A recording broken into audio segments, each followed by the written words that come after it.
Salam, xoş gördük hər birinizi. Bugün sizinlə kimlərin catering sahəsinə gələ biləcəyindən, bu işə haradan və necə başlamaq lazım olduğundan, həmçinin yeni fəaliyyətə başlayanların minimum itki ilə maksimum qazanc əldə edə bilməsindən, eyni zamanda sizə qəbul etdiyiniz sifarişlərin maya dəyərini düzgün hesablamağın əsas prinsiplərini də izah edəcəyəm. Dediklərimi yadda saxlamaq üçün videoya təkrar baxmağı və özünüz üçün qeydlər aparmağı tövsiyə edirəm. Bu videonu sonuna qədər izləsəniz, çox faydalı və pratik məlumatlar əldə edəcəksiniz. Hallallıq üçün videonu bəyənib, fikirlərinizi şərh bölməsinə yazmağı və daha çox insanın faydalanması üçün yaxınlarınızla, dostlarınızla və doğmalarınızla paylaşmağı unutmayın. Bunun üçün sizə əvvəlcədən öz təşəkkürümü bildirirəm. Hamımız yaxşı bilirik ki, mətbəxdə bir çox insan dadlı yemək bişirə bilir. Amma hər kəs bu bacarığını öz biznesinə çevirməyi bacarmır. Bugün sizinlə bölüşəcəyim məlumatları öyrənib tətbiq etsəniz, bu sahədə daha peşəkar şəkildə qazanc əldə edə bilərsiniz. Həm də heç kim sizi bu işi görməyə məcbur etmir. Siz bunu öz istəyinizlə edirsiniz. Üstəlik sevdiyiniz işdən çox yaxşı qazanc əldə edirsiniz. Bir məqamı da qeyd etmək istəyirəm ki, insan sevdiyi işlə məşğul olanda adətən daha böyük pullar qazanır. Çünki o işdə sevgi və həvəs, enerji olur. İnsan sevərək gördüyü işi daha keyfiyyətli edir və bu da sonda çox müsbət nəticələnir. Evdən işləmək əslində düşündüyünüz qədər çətin deyil. Hətta demək olar ki, bu sahəyə gələn insanların 60-70% fəaliyyətə məhz evdən başlayır. Hətta əksər dünya brendləri belə istər geyim sahəsində olsun, istərsə qida sahəsində olsun, ilk addımlarını araşdırsaz görəcəksiniz ki, evdən başlamışlar. Daha sonra müştəriləri və xidmət sahələri artdıqca öz fəaliyyətlərini daha peşəkar şəkildə davam etdiriblər. Bəli, sizlə razıyam ki, bəzən evdən işləmək insana çox yorucu, sıxıcı və ya monoton həyat kimi görünə bilər. Amma əslində onun insanlara verdiyi üstünlükləri saymaqla bitməz. Ən böyük üstünlüklərdən biri azad və sərbəst iş rejimidir. Siz öz vaxtınızı özünüz idarə edirsiniz, özünüz öz işinizin sahibisiniz və heç kimə tabe deyilsiniz. Subay və ya ailəli olmağınızdan asılı olmayaraq həm istirahətə, həm sevdiyiniz məşğuliyyətlərə ürəyiniz istəyən qədər vaxt ayıra bilirsiniz. Əgər ailəlisinizsə, bu deməkdir ki, evinizə, övladlarınıza və ailə üzvlərinizə daha çox diqqət ayıra bilirsiniz. Yəni, həm işləyirsiniz, həm də ailənizin yanında olursunuz. Adətən analıq məzuniyyətini erkən bitirmək məcburiyyətində qalan analar uşaqlarına çox kiçik yaşlarından dayəyə və ya bağçaya etibar etmək məcburiyyətində qalırlar. Bu isə bir çox analar üçün həm mənəvi, həm də emosional baxımdan çətin bir vəziyyətdir. Lakin bu sahədə fəaliyyət göstərsəniz, belə bir məcburiyyətiniz olmayacaq. Zamanla müştərilərinizin sayı və qazancınız artdıqca evinizdə özünüzə köməkçi belə tuta biləcəksiniz. Aşbazlıq sahəsində çalışan insanlar orta hesabla aylıq təxminən 600-850 manat arası məvacib alırlar. Bu məbləğ isə onların iş təcrübəsindən və bacarıqlarından asılı olaraq dəyişə bilir. Amma catering sahəsində çalışan insanlar böyük məclislər üçün sifarişlər qəbul edib bir ayın qazancını bəzən cəmi bir həftə 10 gün ərzində qazana bilərlər. Yetər ki, bu sahədə daim yenilikçi olasınız, öz üzərinizdə işləyəsiniz və fəaliyyətinizi müasir trendlərə uyğun şəkildə qurmağı bacarasınız. Bu sahədə standartlara uyğun şəkildə doğru yanaşma ilə çalışsanız, kifayət qədər böyük gəlirlər əldə edə bilərsiniz. Bu sahədə çalışan çoxdur, kim məndən alacaq deyə düşünənlər də çox olur. Amma xeyr, əsla belə düşünməyin. Unutmayın ki, hər bir insanın əlində olan dad, duz və ləzzət tamamilə fərqlidir. Bir əlimizin 5 barmağı belə fərqli olduğu kimi, hər bir insanın hazırladığı yeməklərin dadı, tamı da tam fərqli olur. Eləcə də hər kəsin hazırladığı yeməyi və öz müştərisi olacaq. Əgər yeməklərinizi daim təzə və keyfiyyətli ərzaqlarla hazırlasanız, onların gözəl və iştahaçan çəkilişlərini edib, sosial şəbəkələrdə paylaşsanız, məhsullarınızı səliqəli və steril şəkildə qablaşdıraraq müştərilərə təqdim etsəniz, kuryer xidməti ilə qapıdan qapıya çatdırılmanı düzgün şəkildə təşkil etsəniz və tədbirlərdə xidmət göstərərək səliqəyə, nizam-intizama və işin planlı aparılmasına xüsusi diqqət yetirsəniz, zamanla işiniz birində çevriləcək inşallah.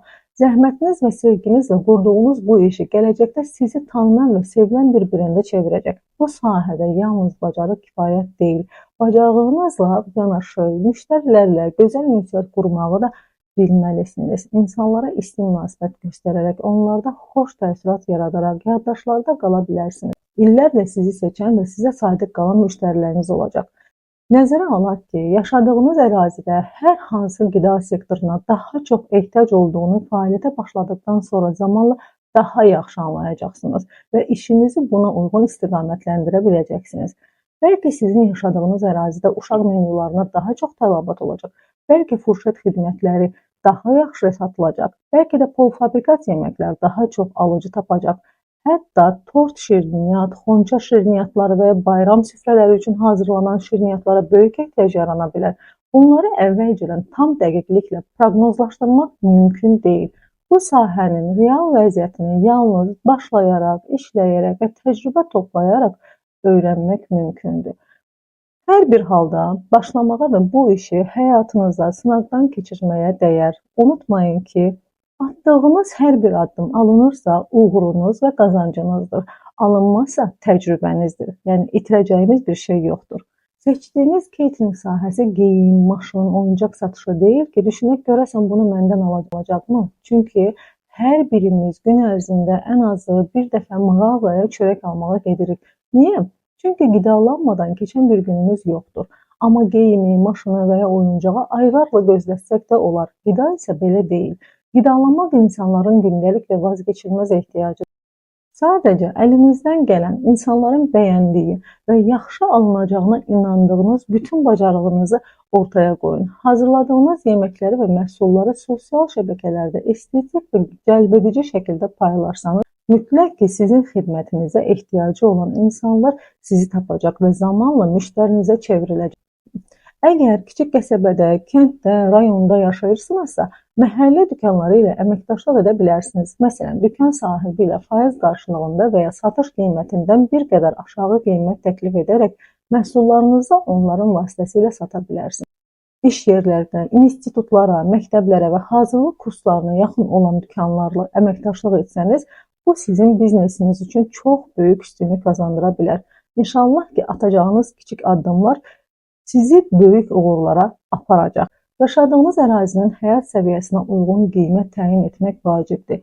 Menyularımız müxtəlif olmalı və əsas məqsəd isə hər büdcəyə uyğun seçimlər təqdim etməkdir. Müştəri ani qərar veribsə və yüksək qiymətə məhsul istəmirsə, ona qısa zamanda münasib qiymətə alternativ menyular və food boxlar təklif edə bilərsiniz. İndi isə keçək əsas məsələyə, sifarişin maya dəyərinin düzgün hesablanmasını. Əvvəlcə onu qeyd edim ki, daha öncəki videolarımda qeyd etdiyim kimi bu sahəyə gəlib bu işi görmək üçün böyük büdcəyə və bahalı avadanlıqlara ehtiyac yoxdur. Daha ətraflı danışdığım videonun linkini şərh bölməsində yerləşdirəcəm. Baxıb daha geniş məlumat əldə edə bilərsiniz. Bu sahənin ən gözəl tərəflərindən biri də sıfır büdcə ilə başlamağın mümkün olmasıdır. Bəs sifariş götürərkən minimum qazancınızı necə hesablamalısınız? Sifariş qəbul etməzdən əvvəl həmin məhsulu ən azı bir dəfə özünüz üçün hazırlayın. Bu metod isə sizə məhsulunuzun hazırlanması üçün lazım olan bütün ərzaqları və onların dəqiq miqdarını müəyyən etməyə kömək edəcək. Daha sonra aşağıdakı xərclərin hamısını qeyd edin. Malı mala qatmayaq, belə deyək. Bu siyahını tətbiq edərkən diqqətli olun ki, ailəniz üçün aldığınız bazarlığı həmin siyahıya əlavə edib özünüzü çaşdırmayasınız. Bu siyahıya əlavə edirsiniz sifariş üçün istifadə olunan ərzaqların miqdarını və eləcə də qiymətini. Alış-veriş üçün xərclədiyiniz pul, yol pulu, çatdırılma xərci, qablaşdırma, kommunal xərcləri, qaz, su, işıq, telefon zənglərinə və digər xırda xərclərə sərf olunan məbləği və digər sizə lazım olan anidən çıxan force major hallara rast gəlmisinizsə, həmin anlarda çıxan xərcləri də həmin siyahıya əlavə edirsiniz. Force major hallar deyəndə nələr nəzərdə tutulur? Məsələn, tutaq ki, sifariş üçün 10 ədəd yumurta almışsınız, yolda gələrkən əlinizdən salıb sındırmışsınız. Təkrar gedib 10 ədəd yumurta alırsınız. Sizin deməli siyahınızda 20 ədəd yumurtanın qeydi olmalıdır. Çünki 10 ədəd sınsa da bu force major hallardır və sizin ziyanınızdır. Yəni, ümumilikdə eyni həmin sifarişin sizə neçəyə başa gəldiyini dəqiq bilmək üçün siyahıya ziyana düşdüyünüz məhsulların da qiymətini və çəkisini qeyd eləməlisiniz. Diqqətli olsaq daha yaxşı olar. Maksimum dərəcədə itkisiz və qazanca köklənsək daha yaxşı olar. Bütün bu xərcləri bir-bir siyahıya yazırıq, sonda cəmləyirik. Aldığımız rəqəm həmin məhsulun sizə başa gələn minimum maya dəyəridir. Sonra həmin məbləğin üzərinə öz qazanc payınızı da əlavə edərək məhsulun satış qiymətini müəyyənləşdirə bilərsiniz.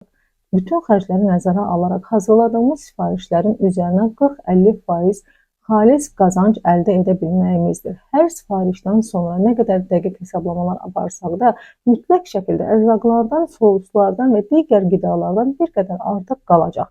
Tədbirlərdən qalan artıq ərzaq biznes dili ilə desək, heç bir halda geri qaytarılmayan pul itkisidir. Buna görə də maksimum dəqiqliklə hesablamalar aparmağı öyrənmək vacibdir.